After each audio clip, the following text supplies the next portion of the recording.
निकाल के दिखाया था, इसके नियम भी बताए थे कैसे इसको किया जाता है। आमिर बाद में करना। तो आप इसको समझ लीजिए कि लासा और मासा पर आधारित प्रश्न हम कैसे हल करेंगे।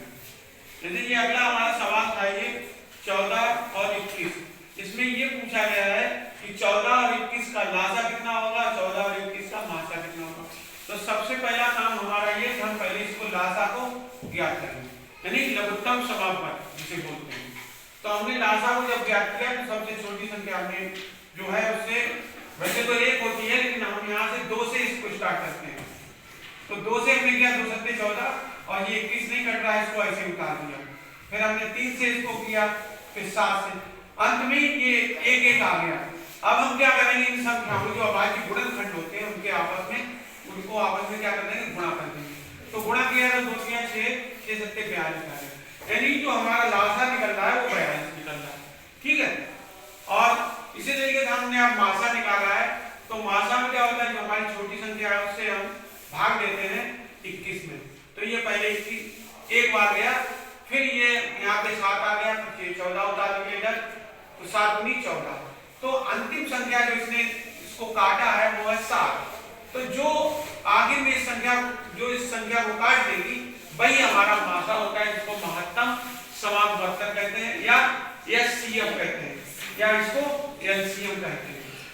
अब इसमें ये पूछ रहा है क्या इनके दोनों के गुणनफल और इनके लासा और मासा के गुणनफल के बराबर है।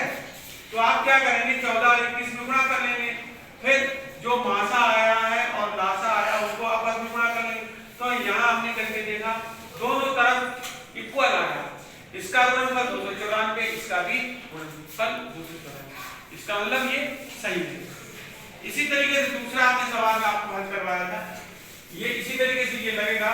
अब नेक्स्ट सवाल ये है कि यहाँ पर आपको मासा भी ज्ञात करना है, लासा भी ज्ञात करना है। ठीक है। अब लासा जब ज्ञात करोगे तो आप इसी तरीके से करेंगे ऐसे, और जब मासा ज्ञात करेंगे तो इस डिवीजन मेथड से आप उसको करेंगे। अगर कोई सवाल ऐसा आ जाता है जिसमें दिया गया है कि संख्याओं का गुणनफल इतना है और मासा इतना दिया गया है, तो उसके लिए आपको एक फार्मूला याद करना है, ये वाला, दो संख्याओं का मासा बराबर होता है संख्याओं का गुणनफल बटे मासा। लेकिन ध्यान इस बात का रहे कि संख्याओं का गुणनफल वहां दिया होना चाहिए और मासा भी दिया होना चाहिए। तो आप इस तरीके से इसमें दिया है 6400 था इसका गुणनफल और मासा था 16। तो आप क्या करेंगे, 16 को इससे डिवाइड कर देंगे, 16 चौक 64 और 2 जीरो। तो इस ये संख्या यहाँ पर कितनी आ गई, 400 आ गई। तो इस तरीके से ये फार्मूला आप याद करेंगे, इससे आप इसको लगा सकते हैं। आप बताइए समझ में आया कि नहीं ये सबके? हाँ ना बोलो, जहां पे समझ में नहीं आया पूछिए, सबके समझ पूछेंगे अभी हम, समझ में आएगी? अब तो कोई नहीं बोल रहा है, जब बात नहीं हुई पूछेंगे जो हमने कह दिया तभी नहीं बोल रहे। बताइए कितने लोगों को नहीं समझ में, हाथ उठाओ, और समझ में कितने लोगों को आ गया? अरे हाथ ही नहीं उठाए, मतलब कितने लोगों को अभी समझ में नहीं आया? क्या नहीं समझ में आया पूछो। कर